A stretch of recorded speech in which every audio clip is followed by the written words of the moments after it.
1857 आता है, इस देश के अंदर क्या हिंदू क्या मुसलमान सब ने मिलकर के अंग्रेजों के उस षड्यंत्रों का पर्दाफाश करके एक साथ युद्ध लड़ा। और युद्ध लड़ने का परिणाम ये रहा कि थोड़ा सा युद्ध पहले हुआ, इसलिए हम गफलत में थे, लेकिन असावधान समाज को भी पूरे तौर पर अंग्रेजों ने जैसे ही चाल समझ ली कि अगर ये सब मिलके लड़ेंगे तो हम ये आगे लंबा चला नहीं सकते। ये 1857 की बात, और तब से उनने गठान बांधी कि ये इनके इन प्रकार ने इस देश की आबादियों को फूट डालो और राज करो। हिंदू मुसलमान लड़ाने का षड्यंत्र खड़ा किया, और हिंदू मुसलमान षड्यंत्र का आधार क्या बना?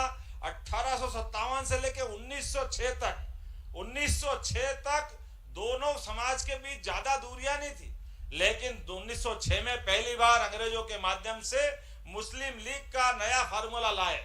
और मुस्लिम लीग का फार्मूला लाए, इतना ही नहीं, आज जो आरक्षण होता है और नया आरक्षण खड़ा कर दिया।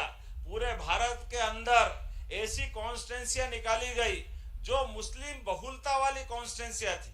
उस मुस्लिम बहुलता वाली विधानसभाओं के अंदर उनने अपना फार्मूला बनाया कि यहाँ पर केवल वोटिंग अधिकार केवल मुस्लिम लोगों को रहेगा, और केवल मुस्लिम लोग वोट देने के लिए वोट देने जाएंगे, और खड़े होने का अधिकार भी केवल मुस्लिम को है। एक भी हिंदुस्तान के अंदर किसी हिंदू को वोट देने का अधिकार नहीं था।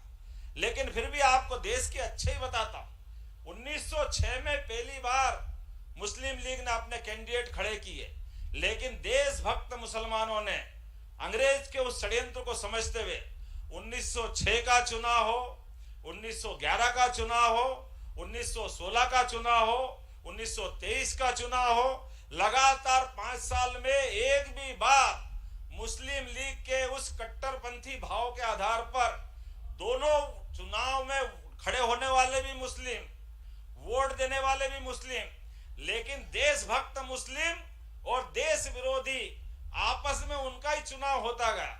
हर बार वो हार रही है मुस्लिम लीग, 1936 तक लगातार वो हार रही, लेकिन दुर्भाग्य से कांग्रेस के लोगों को अपनी आजादी की लड़ाई में, अपनी संघर्ष में ये षड्यंत्र समझ में नहीं आया, और एक खलीफा आंदोलन हुआ अरब के अंदर। उस खलीफा आंदोलन में जबरन में यहाँ के लोगों ने अपने टांग फंसाते हुए उस बात को मुस्लिम धर्म से जोड़ करके यहां से समर्थन वहां दिया, तो जो मुस्लिम लीग की जड़ नहीं जम रही थी उसमें ये लियाकत अली और ये जिन्ना, ये सारे लोग उस समय कांग्रेस के बड़े नेता थे, लेकिन कांग्रेस ने नादानी के आधार पर अपने देशभक्त मुसलमानों का मन डबल कर दिया। जैसे ही मुस्लिम लीग के आगे घुटने टेके तो फिर कांग्रेस के अंदर के लोग भी उसी लाइन पे चल पड़े जिस पे चल करके आगे जा करके देश के बंटवारे की नींव रखी। 1940 का चुनाव हुआ, उस 40 के चुनाव में परिणाम क्या रहा? कांग्रेस ने जैसे लाइन बदली, नेतृत्व ने जो कमजोरी हासिल की, नेताजी सुभाष चंद्र बोस हमारे इस त्रिपुरी के अंदर, जबलपुर के अंदर राष्ट्रीय अध्यक्ष बनाए गए, लेकिन उनके अध्यक्ष को माना नहीं गया। 1 साल से भी कम समय में उनको इस्तीफा देना पड़ा। अपन केवल उस समय की दौर की कल्पना करो कि राष्ट्र के आधार पर नेतृत्व करने वाली कांग्रेस और कांग्रेस के अंदर के भी दो तरह के माहौल, एक तरफ कट्टरपंथी ताकतों के आगे घुटने टेकने वाले लोग, एक तरफ देशभक्त लोग। आप इस बात को भी मत भूलिएगा, 1906 के पहले कांग्रेस को समाज के साथ कदम से कदम मिलाने के लिए किसने खड़ा किया है? बाल गंगाधर तिलक, जिनने गणेश उत्सव की शुरुआत करते हुए, और वो गणेश उत्सव की शुरुआत में क्या हिंदू क्या मुसलमान सब मिलकर के आनंद से पूरा आयोजन करते थे।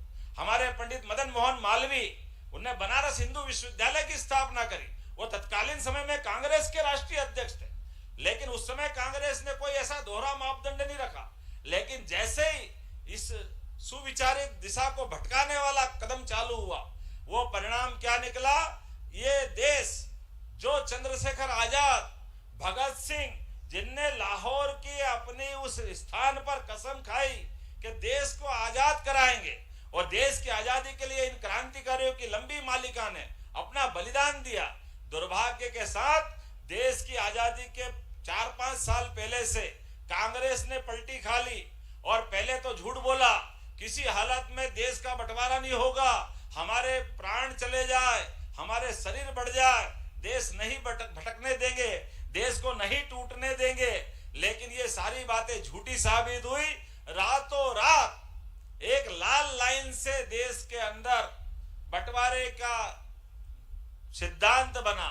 लॉर्ड माउंटबेटन ने उस बात की मंजूरी दी और बड़े दुर्भाग्य के साथ कहना पड़ रहा है, दुनिया का कोई ऐसा उदाहरण नहीं मिलेगा जो हमारे निरपराध भाई बहनों के लिए वो विभीषिका के दिन को याद करेंगे।